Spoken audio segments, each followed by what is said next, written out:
اسی رات آسمان پر گھنے بادل چھائے ہوئے تھے اور بارش کے آثار نمایاں نظر آتے تھے۔ دریا پار کرنا بھی ایک مسئلہ تھا کیونکہ پولیس نے ملاحوں کی تمام کشتیاں ضبط کر رکھی تھی، لیکن پھولن دیوی اور مان سنگھ دریا کے کنارے پیدل چلتے ہوئے پل کے قریب پہنچ گئے جو کالپی کے قریب واقع تھا۔ اسی اثنا میں تیز بارش شروع ہو گئی اور دونوں پانی میں کود گئے۔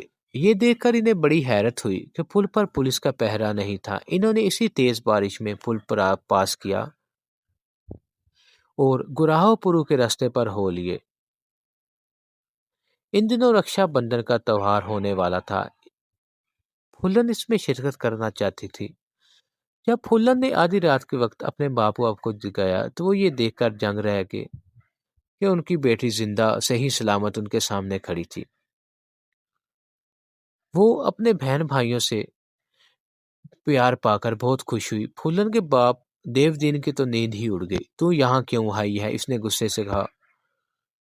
پولیس والے صبح شام یہاں چکر لگاتے ہیں، اگر انہوں نے تجھے یہاں دیکھ لیا تو ہمیں بھی تیرے ساتھ باندھ کر لے جائیں گے۔ مان سنگھ نے کہا، فکر مت کر چاچا، ہم اتنے بیوقوف نہیں ہیں۔ فکر کیوں نہ کرے، دیو دین نے کہا، اس چھوکری نے ہمیں بڑے دکھ دیے ہیں۔ پھولن کی ماں مولا غصے سے بولی، جو سکھ دیے ہیں اس کا ذکر مت کرنا، تو میری بیٹی کی جان کب چھوڑے گا؟ چلی جاؤں گی، پھولن نے کہا، شور مت مچا، میں تو یہ جانوں تو نہ مجھے اپنا سمجھتا ہے نہ میرے دکھ کو اپنا سمجھتا ہے۔ مان سنگھ نے کہا، چچا ہم 2 روز کے لیے آئے ہیں، واپس چلے جائیں گے، ہمیں تو یہ بتا کہ چھپنے کی جگہ بھی ہے یا نہیں۔ دیو دین کی ایک عزیز کے گھر میں زر زمین کمرہ بنا ہوا تھا، وہ اس کے بھروسے کا آدمی تھا۔ اس نے اسی وقت جا کر اسے جگایا، ساری بات سمجھائی اور پھولن اور مان سنگھ کو زر زمین کمرے میں بھجوا دیا۔ گاؤں میں پھولن کے ہمدرد زیادہ تھے، تاہم چند ایک دشمن بھی تھے۔ اس میں اس کے تایا کا بیٹا مایا دین بھی شامل تھا۔ دوسرے دن ایک پولیس پارٹی گاؤں میں وارد ہوئی اور مختلف گھروں سے پوچھ تاچھ کر کے واپس چلی گئی۔ رات کے وقت مان سنگھ نے پھولن سے کہا، تیرا باپ ٹھیک ہی کہتا ہے، یہاں واقع ہی صبح شام پولیس والے چکر لگاتے رہتے ہیں، یہاں رہنے میں خطرہ ہے، ہمیں جلدی یہاں سے نکل جانا چاہیے۔ برسات تو تھم لینے دے، پھولن نے کہا، چلے جائیں گے۔ برسات میں نکلنا زیادہ بہتر ہے، مان سنگھ نے کہا۔ نیپال کی سرحد کے قریب دیور یان نامی ایک گاؤں ہے، وہاں میرے کچھ رشتے دار رہتے ہیں، میں سوچ رہا ہوں کہ کچھ عرصے کے لیے وہاں چلے جائیں۔ کتنی دور ہے یہ گاؤں؟ 200-250 میل دور ہوگا، مان سنگھ نے کہا، وہاں کچھ عرصہ امن چین سے گزر جائے گا۔ پھولن نے اس بات سے اتفاق کیا، وہاں رہنا خطرناک تھا۔ دونوں نے رات کے وقت نکل جانے کا فیصلہ کیا۔ اسی رات ایک مخبر نے پولیس کو اطلاع دی کہ پھولن گراہ پورو میں موجود ہے، اور رات کی تاریکی میں جس وقت پھولن اور مان سنگھ گھر سے نکلے، اس کے تھوڑی دیر بعد ایک مسلح پارٹی گاؤں میں داخل ہو گئی اور گھروں پر چھاپے مارنے شروع کر دیے۔ پھولن دیوی اور مان سنگھ اس کارروائی سے بے خبر جنگل کی طرف بڑھتے رہے۔ اگلے روز ان کا سامنا اچانک 4 افراد سے ہو گیا۔ انہوں نے پولیس کی وردیاں پہن رکھی تھی اور ایک جگہ سو رہے تھے۔ ان کی وردیاں میلی تھی اور بار لمبے تھے۔ مان سنگھ نے اندازہ لگا لیا کہ یہ ڈاکو ہیں، لیکن وہ یہ فیصلہ نہیں کر سکا کہ وہ کس گروہ سے تعلق رکھتے ہیں۔ قدموں کی آواز سن کر ایک ڈاکو کی آنکھ کھل گئی۔ اس نے آنکھ چپکاتے ہوئے پھولن اور مان سنگھ کی طرف دیکھا۔ اچانک وہ چلایا، یہ کھتیا پھولن دیوی ہے۔ اس کے ساتھ ہی اس نے اپنی رائفل کی طرف ہاتھ بڑھایا۔ اس کے دوسرے ساتھی بھی بیدار ہو گئے اور تیزی سے اپنے رائفلوں کی طرف لپکے۔ مان سنگھ نے پھولن کا ہاتھ پکڑا اور اسے کھینچ کر ایک جھاڑی کے پیچھے کر لیا۔ پھر فوراً ہی جنگل میں فائرنگ کی آواز گونجنے لگی۔ پھولن ایک لمحے کی تاخیر کیے بغیر جوابی فائرنگ شروع کر دی۔ چاروں ڈاکو ادھر ادھر بکھر گئے۔ مان سنگھ نے پھولن کو پیچھے ہٹنے کا مشورہ دیا کیونکہ ان کے مد مقابل 4 آدمی تھے، لیکن پھولن پیچھے ہٹنے کے بجائے آگے بڑھ کر فائرنگ کرنے لگی۔ یہ کون لوگ ہیں؟ اس نے پوچھا۔ ان کے سرگنا کا نام سریندر سنگھ ہے، مان سنگھ نے پھولن کو بتایا۔ پولیس نے اس گروہ کے 5 آدمی ہلاک کر دیے ہیں، یہ تمہارے خون کے پیاسے ہیں۔ یہ کتا پیاسا ہی مرے گا، پھولن نے کہا۔ پھر وہ فائر کرتی ہوئی آگے بڑھنے لگی۔ سریندر سنگھ اور اس کے ساتھی گھبرا گئے۔ ان کے آس پاس چھپنے کی کوئی مکیل جگہ بھی نہیں تھی۔ پھولن نے انہیں پیچھے ہٹنے پر مجبور کر دیا تھا۔ مان سنگھ جو ایک ٹیلے کی اور سے فائرنگ کر رہا تھا باہر آ گیا کیونکہ دوسری طرف سناٹا ہو گیا تھا۔ میرا خیال ہے کہ وہ لوگ بھاگ گئے ہیں، اس نے کہا۔ اب ہمیں جلدی یہاں سے نکل جانا چاہیے کیونکہ پولیس نے فائرنگ کی آواز سن ہوگی اور وہ ضرور اس طرف آئیں گے۔ پھولن نے اس کی بات کا کوئی جواب نہیں دیا۔ وہ ایک پیڑ کی طرف منہ کیے بیٹھی تھی۔ اس کی رائفل نیچے رکھی ہوئی تھی اور اس نے دونوں ہاتھوں سے اپنا گھٹنا پکڑ رکھا تھا۔ مان سنگھ سمجھ گیا کہ کچھ گڑبڑ ہے۔ وہ جلدی سے آگے بڑھا۔ پھولن کی پتلون اور دونوں ہاتھ خون سے سرخ ہو رہے تھے۔ مان سنگھ نے جلدی سے اس کا پونچا اوپر کیا اور زخم کا جائزہ لیا۔ گولی گھٹنے کے سائڈ سے گوشت کا ٹکڑا اڑاتی ہوئی گزر گئی تھی۔ مان سنگھ نے جلدی سے ایک کپڑا پھولن کے زخم پر باندھ دیا اور فوراً اسے وہاں سے نکال کر لے گیا۔ وہ رات پھولن نے بہت تکلیف میں گزاری۔ زخم گہرا تھا اور پٹی کے باوجود خون دستہ رہا تھا۔ رات کو زوروں کی بارش بھی شروع ہو گئی۔ صبح پھولن کو بخار ہو گیا اور زخم کے آس پاس کا حصہ نیلا پڑ گیا۔ جب بارش تھمی تو دونوں مین روڈ کی طرف چل پڑے۔ مان سنگھ سمجھ گیا تھا کہ زخم گہرا ہے اور اگر پھولن کو فوری طور پر کسی ڈاکٹر کے پاس نہ لے جایا گیا تو وہ خطرناک بھی ثابت ہو سکتا ہے۔ اس نے پھولن کو بتایا کہ گوالیار میں اس کا ایک دوست رہتا ہے جو اس موقع پر مددگار ثابت ہوگا۔ تاہم گوالیار وہاں سے خاصی دور تھا۔ بس کے ذریعے تقریباً ایک دن کا سفر تھا۔ انہوں نے اپنی رائفلیں ترپال میں لپیٹ کر ایک دراڑ میں چھپا دی۔ کانپور جھانسی روڈ پہنچتے پہنچتے شام ہو گئی۔ اس وقت بسیں چلنا بند ہو چکی تھی۔ ڈاکوؤں اور خصوصاً پھولن دیوی کی دہشت کی وجہ سے غروب آفتاب کے بعد کوئی سڑک پر بس نظر نہیں آتی تھی۔ پھولن دیوی کی اپنی دہشت اس وقت خود اس کے لیے مصیبت بن گئی تھی۔ وہ زخمی حالت میں سڑک کے کنارے پڑی تھی اور بس کا دور دور تک کوئی نشان نہیں تھا۔ پھر بارش شروع ہو گئی۔ دونوں نے وہ رات ٹیلے کی ایک کھوہ میں گزاری۔ اگلی صبح ایک کھٹارا بس سڑک پر نظر آئی۔ مان سنگھ نے بس کو ہاتھ دے کر روکا۔ دونوں اس میں سوار ہو گئے۔ بس میں گنتی کے چند مسافر تھے۔ آدھی سے زیادہ بس خالی تھی۔ پھولن دیوی پچھلی سیٹ پر لیٹ گئی اور مان سنگھ دو مفلوک الحال دیہاتی لگ رہے تھے۔ کسی مسافر نے ان پر دوسری نظر نہیں ڈالی۔ راستے میں ایک جگہ پر گشتی پولیس نے بس کے کاغذات بھی چیک کیے لیکن کسی نے بس کے اندر آنے کی زحمت نہیں کی۔ بالآخر مان سنگھ اور پھولن دیوی خیریت سے جھانسی پہنچ گئے۔ وہاں سے انہوں نے گوالیار جانے والے ٹرین میں سوار ہونا تھا۔ گوالیار کے ریلوے اسٹیشن پر پولیس کے آدمی بھی پھر رہے تھے۔ مان سنگھ اور پھولن دیوی دو اجنبیوں کی طرح گاڑی سے اترے اور الگ الگ چلتے ہوئے پلیٹ فارم سے باہر نکل گئے۔ وہ صبح کا وقت تھا اور ٹریفک کا ہجوم تھا۔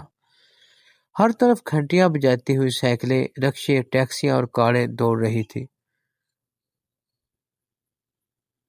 وہ چلتے چلتے شہر کی بیچ گلیوں میں داخل ہو گئے۔ پھولن دیوی لنگڑا کر چل رہی تھی اور خاصی مشکل محسوس کر رہی تھی۔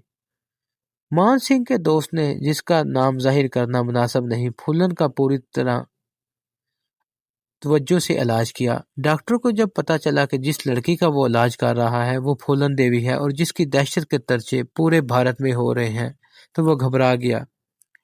گھبراہٹ کی وجہ سے اس نے پھولن سے فیس بھی نہیں لی۔